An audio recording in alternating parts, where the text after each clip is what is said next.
നമ്മൾ ഈ ബംഗ്ലാദേശ് വിഷയം ചർച്ച ചെയ്തപ്പോൾ തന്നെ നമുക്കറിയാം ഈ സംസ്ഥാനത്ത് ഇതര സംസ്ഥാന തൊഴിലാളികൾക്കിടയിൽ ഇവർ നുഴഞ്ഞു കയറിയിട്ടുണ്ട്. ബംഗ്ലാദേശി ക്രിമിനലുകളുമുണ്ട് എന്നാണ് അറിയാൻ കഴിയുന്നത്. ബംഗാളികൾ എന്ന വ്യാജേന ഇത്തരത്തിൽ ബംഗ്ലാദേശികളും കഴിയുന്നുവെന്ന കേന്ദ്ര സംസ്ഥാന ഇന്റലിജൻസ് റിപ്പോർട്ടുകളിൽ നടപടിയെടുക്കാതെ സർക്കാർ സമീപനം തുടരുകയാണ്. നുഴഞ്ഞുകയറ്റക്കാരെ കണ്ടെത്തുന്നതിൽ തദ്ദേശ സ്വയംഭരണ സ്ഥാപനങ്ങൾക്കും തൊഴിൽ വകുപ്പിനും വീഴ്ചയുണ്ട്. എന്തായാലും ഈ വാർത്തയുടെ വിശദാംശങ്ങൾ ജിജീഷ് കരുണാകരൻ നൽകും. ജിജീഷ്, വളരെ പണ്ട് തന്നെ ജിജീഷ് ഇത് റിപ്പോർട്ട് ചെയ്ത കാര്യവുമാണ്. അതായത് ബംഗ്ലാദേശിൽ നിന്നുള്ള ക്രിമിനലുകൾ ബംഗാളികൾ എന്ന പേരിൽ ഇതര സംസ്ഥാന തൊഴിലാളികൾക്കിടയിലേക്ക് നുഴഞ്ഞു കയറിയിട്ടുണ്ട്. കൃത്യമായ രേഖകളൊന്നും ഇവർ വച്ചു പുലർത്തുന്നില്ല. ശരിക്കും തദ്ദേശ ഭരണ സ്ഥാപനങ്ങളൊക്കെ കാര്യക്ഷമമായ ഒരു ഇടപെടൽ നടത്തുകയാണെങ്കിൽ ഇവരെ കണ്ടെത്താവുന്നതേ ഉള്ളൂ. പക്ഷേ സർക്കാരും ഈ വിഷയത്തിൽ ഒരു ഉദാസീന മനോഭാവം വച്ചു പുലർത്തുകയാണ്, അല്ലേ ജിജീഷ്?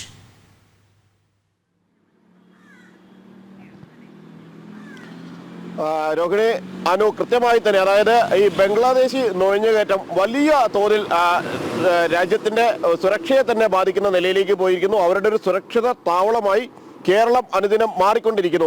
നേരത്തെ തന്നെ ഇതുമായി ബന്ധപ്പെട്ട വിവരങ്ങൾ തെളിവുകൾ സഹിതം ജനം TV പുറത്തുവിട്ടിരുന്നു. ഇതേ ആളുകൾ, അതായത് ബംഗാളികൾ എന്ന വ്യാജേന കേരളത്തിൽ തങ്ങി എറണാകുളം ജില്ലയുടെ പല ഭാഗങ്ങളിൽ തന്നെ, മുനമ്പത്തടക്കം പല ഭാഗങ്ങളിൽ താമസിച്ചിരുന്ന ചില ആളുകൾ അവർ ജനം TVക്ക് മുന്നിൽ തന്നെ തങ്ങൾ ബംഗ്ലാദേശികളാണ് എന്ന് സമ്മതിക്കുന്നുണ്ട്. തുടക്കത്തിൽ അവർ ഒഴിഞ്ഞു മാറാൻ ശ്രമിച്ചു.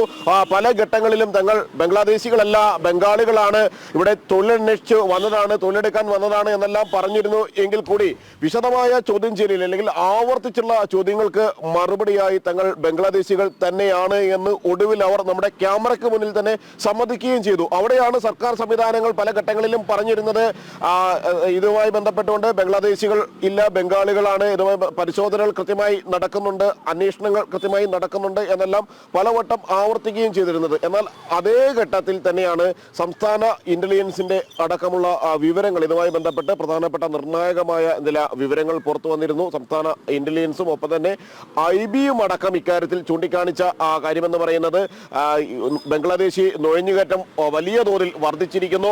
ഈ ബംഗ്ലാദേശി നുഴഞ്ഞുകയറ്റം വലിയ തോതിൽ വർദ്ധിച്ചിരിക്കുന്ന പശ്ചാത്തലത്തിൽ സർക്കാർ ഇക്കാര്യത്തിൽ കൂടുതൽ തീരുമാനങ്ങൾ എടുക്കണം, സർക്കാരിന്റെ ഭാഗത്തു നിന്ന് ശക്തമായ നടപടികൾ ഉണ്ടാകണമെന്ന് ചൂണ്ടിക്കാണിച്ചുകൊണ്ടുള്ള റിപ്പോർട്ടുകൾ പല ഘട്ടങ്ങളിലായി നൽകുകയും ചെയ്തിരുന്നു. ഈ IBയുടെ റിപ്പോർട്ടാണെങ്കിലും ഒപ്പം തന്നെ സംസ്ഥാന ഇന്റലിജൻസിന്റെ റിപ്പോർട്ടാണെങ്കിലും സർക്കാർ ഒരിക്കലും ഗൗരവത്തിലെടുത്തില്ല. ഇതുമായി ബന്ധപ്പെട്ട തുടർ നടപടികൾ ഒരു ഘട്ടത്തിലും ഉണ്ടാവുകയും ചെയ്തിരുന്നില്ല. മാത്രമല്ല, മുനമ്പത്ത് നിന്ന് നേരത്തെ 4 ബംഗ്ലാദേശികൾ പിടിയിലായിരുന്നു. അതവിടെ നാട്ടുകാരുടെ ഒരു ജാഗ്രത കൊണ്ട് മാത്രമായിരുന്നു ആ ബംഗ്ലാദേശികൾ അവിടെ പിടിയിലായിരുന്നത്. കാരണം ഇത്തരത്തിൽ ബംഗാളികൾ എന്ന വ്യാജേന ഇതര സംസ്ഥാനക്കാർ, വിവിധ ഭാഷ തൊഴിലാളികൾ എന്ന വ്യാജേന ബംഗ്ലാദേശികൾ തങ്ങുന്നു എന്ന വിവരത്തിന്റെ അടിസ്ഥാനത്തിൽ അവിടെ നാട്ടുകാർ കൃത്യമായി തന്നെ പരിശോധനകൾ, അന്വേഷണങ്ങൾ എല്ലാം നടത്തിയിരുന്നു. സംശയകരമായ സാഹചര്യത്തിൽ കാണുന്ന ആളുകളോട് അവർ തന്നെ ചോദ്യങ്ങൾ ചോദിച്ചിരുന്നു. എവിടെ നിന്ന് വരുന്നു, എങ്ങനെ വരുന്നു എന്നീ ചോദ്യങ്ങൾ ചോദിച്ചപ്പോൾ അങ്ങനെ 4 ബംഗ്ലാദേശികൾ കൂടി അധികം വൈകാതെ ജനം TV വാർത്തകൾക്ക് പിന്നാലെയായിരുന്നു ആ പ്രദേശങ്ങളിൽ, പ്രത്യേകിച്ച് പെരുമ്പാവൂർ അടക്കമുള്ള മേഖലകൾ,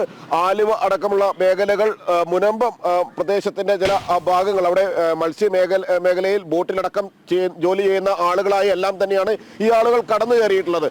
അങ്ങനെ പിന്നീട് 4 പേർ കൂടി പിടിയിലായി. എന്നാൽ ഈ 4 പേർ മാത്രമല്ല, പിന്നീടും നിരവധി ആളുകൾ സംശയകരമായ സാഹചര്യത്തിൽ അവിടെ തങ്ങുന്നു എന്നത് സംബന്ധിച്ച് നാട്ടുകാരും ഒപ്പം തന്നെ സംസ്ഥാനത്തെ ഇന്റലിജൻസ് സംവിധാനങ്ങളും എല്ലാം മുന്നറിയിപ്പ് നൽകിയെങ്കിലും ഇവരെ കണ്ടെത്താനുള്ള നടപടികൾ, ഇവിടെ പ്രധാനപ്പെട്ട വീഴ്ച എന്ന് പറയുന്നത് ഒന്ന് തദ്ദേശ സ്വയംഭരണ സ്ഥാപനങ്ങളുടെ ഭാഗത്തു നിന്ന് ഉണ്ടാകുന്ന വീഴ്ചയാണ്. ആ പ്രദേശത്ത്, ഓരോ പ്രദേശത്തും താമസിക്കുന്ന വിവിധ ഭാഷാ തൊഴിലാളികളുടെ കണക്കുകൾ കൃത്യമായി ഒരു ഘട്ടത്തിലും പരിശോധിക്കാറില്ല.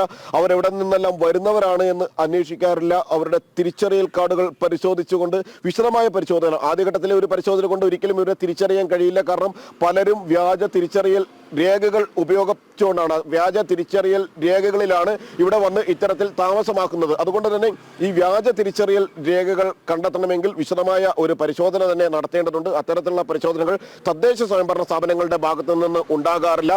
ഒപ്പം തന്നെയാണ് ലേബർ ഡിപ്പാർട്ട്മെന്റ് കൃത്യമായി പരിശോധനകൾ നടത്തിയാൽ ഇത്തരം ആളുകളെ കണ്ടെത്താൻ കഴിയും. സാധാരണ നിലയിൽ ലേബർ ഡിപ്പാർട്ട്മെന്റ് അവരുടെ ക്യാമ്പുകളിലെത്തി അല്ലെങ്കിൽ ഈ തൊഴിലാളികൾ, വിവിധഭാഷ തൊഴിലാളികൾ താമസിക്കുന്ന സ്ഥലങ്ങളിലെത്തി തന്നെ പരിശോധനകൾ നടത്തേണ്ടതാണ്, അന്വേഷണങ്ങൾ നടത്തേണ്ടതാണ്. അവിടെ ലേബർ ഡിപ്പാർട്ട്മെന്റിന്റെ ഭാഗത്തു നിന്നും വലിയ തോതിലുള്ള വീഴ്ചകൾ ഇക്കാര്യത്തിൽ ഉണ്ടാകുന്നു.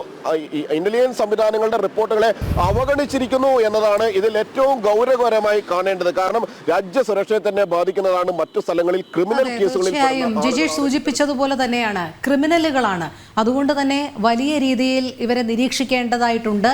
പക്ഷേ അവിടെയാണ് ഇത്തരത്തിൽ സർക്കാരിനും തൊഴിൽ വകുപ്പിനുമൊക്കെ വീഴ്ച വരുത്തുന്നത്. വളരെ പണ്ട് തന്നെ ജിജീഷ് ഇത് ശ്രദ്ധയിൽപ്പെടുത്തിയപ്പോൾ അന്നേ ജിജീഷ് പറഞ്ഞതാണ്, മതിയായ രേഖകളൊന്നും ഇല്ലാത്തതുകൊണ്ട് തന്നെ ഇവർ പലപ്പോഴും ഈ ക്യാമ്പുകളിൽ നിന്ന് പുറത്തിറങ്ങാൻ വിസമ്മതിച്ച് പല അസുഖങ്ങളും രോഗങ്ങളും വരുമ്പോൾ പോലും ആശുപത്രികളെ സമീപിക്കുന്നില്ല. ഇത് വലിയ രീതിയിലുള്ള രോഗവ്യാപനത്തിന് ഇടയാക്കുന്നു. കാരണം ഇവർക്ക് ഏതെങ്കിലും രീതിയിൽ ആശുപത്രിയിൽ പോയി കഴിഞ്ഞാൽ ഒരുപക്ഷെ കാണിക്കുന്നതിന് വേണ്ടിയിട്ടുള്ള മതിയായ രേഖകളൊന്നുമില്ല, ഇവരെ തിരിച്ചറിയുമെന്നുള്ളത് കൊണ്ട് തന്നെ അത്തരത്തിൽ ഈ രോഗവ്യാപനത്തിൽ തുടങ്ങി മറ്റൊരു തരത്തിൽ പറഞ്ഞാൽ ജീവന് തന്നെ ഭീഷണിയാകുന്ന പല കൃത്യങ്ങളിലേക്കും ഇവർ കടക്കാനുള്ള സാധ്യതയുമുണ്ട്. ഇതിൽ യാതൊരു തരത്തിലുള്ള ഉദാസീനതയും സർക്കാരും തൊഴിൽ വകുപ്പും വച്ചു പുലർത്തരുത്. കാരണം സാധാരണക്കാരുടെ ജീവനും സ്വത്തിനുമാണ് ഇത്തരം ക്രിമിനലുകൾ ഭീഷണിയാകുന്നത്. അതുകൊണ്ട് ഒരു തുടർ നടപടി എടുത്തേ മതിയാകൂ കാര്യക്ഷമമായി എന്നല്ലേ ജിജീഷ് മനസ്സിലാക്കേണ്ടതും?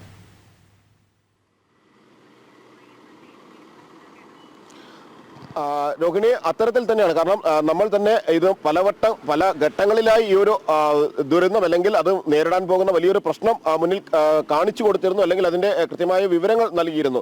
ഒരു സ്ഥലത്ത്, അതായത് പല സ്ഥലങ്ങളിലും ചെല്ലുന്ന സമയത്ത് അവർ ഈ പറഞ്ഞതുപോലെ പുറത്തേക്ക് ആളുകളോട് അധികം ഇടപഴകാറില്ല. ഈ ആളുകളോട് കൂടുതൽ ഇടപഴകുന്ന സാഹചര്യങ്ങളിൽ തങ്ങളുടെ ഐഡന്റിറ്റി തിരിച്ചറിയും, അല്ലെങ്കിൽ ഞങ്ങൾ ബംഗ്ലാദേശികളാണ്, ഈ മറ്റ് ഇന്ത്യക്കാരല്ല എന്ന കാര്യം തിരിച്ചറിയപ്പെടും എന്നതുകൊണ്ട് തന്നെ കൂടുതൽ ആളുകളോട് ഇടപഴകാറില്ല. ഇവർക്ക് വിശ്വാസമുള്ള അല്ലെങ്കിൽ അവരുടെ കാര്യങ്ങൾ അറിയുന്ന ബംഗ്ലാദേശികളാണ് എന്ന് അറിഞ്ഞുകൊണ്ട് അവരെ കൂടെ താമസിപ്പിക്കുന്ന ചില ആളുകളുമായി മാത്രമാണ് അവർക്ക് അടുപ്പമുള്ളത്. മാത്രമല്ല ഈ ഏജന്റുമാരിൽ പലർക്കും കൃത്യമായി തന്നെ അറിയാം തങ്ങൾ ഈ കൊണ്ടുവരുന്നതിൽ ബംഗാളികളല്ല ഉള്ളത്, അവർ ബംഗ്ലാദേശികളാണ്, ആസാമീസ് എന്നും ബംഗാളികൾ എന്നെല്ലാം പറഞ്ഞ് തങ്ങളുടെ ഒപ്പം ജോലിക്കായി വരുന്ന ആളുകൾ എന്ന് പറയുന്നത് അതിൽ ബംഗ്ലാദേശികളുണ്ട് എന്നത്. മാത്രമല്ല ഇതിൽ ഏറ്റവും പ്രധാനം നമ്മൾ നേരത്തെ ചൂണ്ടിക്കാണിച്ചതുപോലെ അവരിലെ ക്രിമിനൽ പശ്ചാത്തലം തന്നെയാണ്. ഈ ക്രിമിനൽ പശ്ചാത്തലം എന്ന് പറയുമ്പോൾ അവിടെ ബംഗ്ലാദേശി കൊലപാതകം കുറ്റമടക്കമുള്ള കാര്യങ്ങളിൽ പങ്കാളികളായി അവിടെ നിന്ന് ഒളിച്ചു പോകുന്ന ആളുകളുണ്ട്. അവിടുത്തെ അന്വേഷണ സംവിധാനങ്ങളുടെ കണ്ണ് വെട്ടിച്ച് ഇന്ത്യയിലേക്ക് നുഴഞ്ഞു കയറി എത്തിയ ആളുകളുണ്ട്. ഒപ്പം തന്നെ സ്ത്രീപീഡനം അടക്കമുള്ള കേസുകളിൽ ഉൾപ്പെട്ട ആളുകൾ ഈ ബംഗ്ലാദേശികളിൽ ഇത്തരത്തിൽ നുഴഞ്ഞു കയറി ഇവിടെ താമസിക്കുന്നുണ്ട്. രാജ്യവിരുദ്ധ പ്രവർത്തനങ്ങൾക്ക് പോലും ആളുകൾ എത്താനുള്ള ഒരു സാധ്യത, രാജ്യത്തിനെതിരെ ഇന്ത്യക്കെതിരായ നീക്കങ്ങളുടെ ഭാഗമായി പോലും ആളുകൾ ബംഗ്ലാദേശിൽ നിന്ന് എത്തി അത്തരം പ്രവർത്തനങ്ങൾ നടത്താനുള്ള സാധ്യതയുണ്ട്. ലഹരി ഇടപാടുകളുടെ ഭാഗമായി, ലഹരി മാഫിയയുടെ ഭാഗമായി പ്രവർത്തിക്കാനുള്ള ഒരു സാധ്യതകൾ എല്ലാം തന്നെയുണ്ട്. എന്നാൽ ഇതിലൊന്നും തന്നെ പരിശോധനകൾ പോലീസിനെ സംബന്ധിച്ചിടത്തോളം അവർ വ്യക്തമാക്കുന്ന ഒരു കാര്യം എന്ന് പറയുന്നത് ഈ ബംഗ്ലാദേശികളെ കണ്ടെത്തിയാൽ തങ്ങളുടെ ജോലി അതോടുകൂടി വർദ്ധിക്കുന്നു. അവരെ തിരിച്ചയക്കുന്ന അടക്കമുള്ള നടപടികൾ പൂർത്തിയാക്കേണ്ടതുണ്ട്. അവരെ തിരിച്ച് ബംഗ്ലാദേശിലേക്ക് പറഞ്ഞു വിടണം. സാധാരണ നിലയിൽ ഇത്തരത്തിൽ നുഴഞ്ഞു കയറി വരുന്ന ആളുകളെ സംബന്ധിച്ചിടത്തോളം അവർക്കെതിരായ ഇത്തരം നടപടികൾ പൂർത്തിയാക്കുക, അത് പോലീസിന്റെ സംബന്ധിച്ചിടത്തോളം ജോലിഭാരം വർദ്ധിപ്പിക്കുന്നു എന്നെല്ലാം പറഞ്ഞുള്ള ന്യായീകരണങ്ങൾ ചുമത്തിയാണ് പല ഘട്ടങ്ങളിലും പോലീസ് ഇക്കാര്യത്തിൽ പരിശോധനകൾ അല്ലെങ്കിൽ ഊർജിതമായ കാര്യക്ഷമമായ പരിശോധനകളിലേക്ക് ഒരു ഘട്ടത്തിലും കടക്കാതിരുന്നത്. പിന്നീടും നമ്മൾ നേരത്തെ പറഞ്ഞതുപോലെ തന്നെ ബംഗ്ലാദേശികൾ എന്ന് സംബന്ധിച്ച ആളുകൾ ചാനലിന് മുന്നിൽ, ക്യാമറയ്ക്ക് മുന്നിൽ, ജനം ടിവിക്ക് മുന്നിൽ പറഞ്ഞതിന് പിന്നാലെയും സംശയകരമായ സാഹചര്യത്തിൽ കണ്ട ആളുകൾ ആ ദൃശ്യങ്ങളും നമ്മൾ പകർത്തിയിരുന്നു. അവിടെ ചെന്നപ്പോഴും അവർക്ക് കാണിക്കാൻ കൃത്യമായ ഒരു തിരിച്ചറിയൽ രേഖകൾ ഉണ്ടായിരുന്നില്ല. അല്ലെങ്കിൽ നാട്ടിൽ നിന്ന് അല്ലെങ്കിൽ മറ്റു സംസ്ഥാനങ്ങളിൽ എവിടെ നിന്നാണ് വരുന്നത് എന്ന ചോദ്യത്തിന് പോലും കൃത്യമായ മറുപടികൾ ഉണ്ടായിരുന്നില്ല. പലരും കുടുംബമായി അടക്കമാണ് ഇവിടെ വന്ന് ഇത്തരത്തിൽ താമസമാക്കിയിരിക്കുന്നത് എന്നുകൂടി വ്യക്തമാകുമ്പോഴാണ് എന്തുകൊണ്ട് ഇത്തരത്തിലുള്ള ഇന്റലിജൻസ് സംവിധാനങ്ങളെയും IB-യുടെ മുന്നറിയിപ്പുകളെയും അവഗണിക്കുന്നു എന്ന ചോദ്യം അവശേഷിക്കുന്നത്. ജിജീഷ് റിപ്പോർട്ട് ചെയ്ത ഈ വാർത്തയെ നമ്മുടെ പ്രേക്ഷകരും ആശങ്ക പങ്കുവെക്കുന്നുണ്ട്. അതിൽ ഏറ്റവും പ്രധാനമായും സർക്കാരിനെ പ്രതികൂട്ടിലാക്കുകയാണ് പ്രേക്ഷകർ. അത് സാധാരണ ജനങ്ങളുടെ ഒരു ആശങ്ക കൂടിയാണ്. നമ്മൾ ഇന്ന് ഈ റിപ്പോർട്ട് ചെയ്ത വാർത്ത ഇതിനു മുമ്പ് രോഹിണി പറഞ്ഞ പോലെ തന്നെ ജിജീഷ് ഇതിനു മുമ്പും ചൂണ്ടിക്കാട്ടിയിരുന്നതാണ്. ഇനിയും ഇവരുടെ കണക്കുകൾ എന്തുകൊണ്ട് തദ്ദേശ സ്വയംഭരണ സ്ഥാപനങ്ങളൊക്കെ കൃത്യമായി സൂക്ഷിക്കുന്നില്ല എന്നുള്ളൊരു ചോദ്യം മാത്രമാണ് ബാക്കി. എന്തായാലും അതിഥികളുടെ ഒരു കണക്കും സർക്കാരിൻ്റെ കയ്യിൽ ഇല്ല എന്ന് ശ്രീ RK വൈകുണ്ഠം പറയുന്നു. പിണറായി വിജയൻ്റെ സംരക്ഷണത്തിലാണ് ഇവിടെ ബംഗ്ലാദേശികൾ കഴിയുന്നത് എന്ന് ശ്രീ സുഗതൻ പറയുന്നു. അങ്ങനെ ആശങ്കകളാണ് ഈ വിധത്തിലുള്ള വിമർശനങ്ങളായി ഉയരുന്നത് എന്നതുകൂടി സർക്കാർ ഓർക്കണം. അതെ.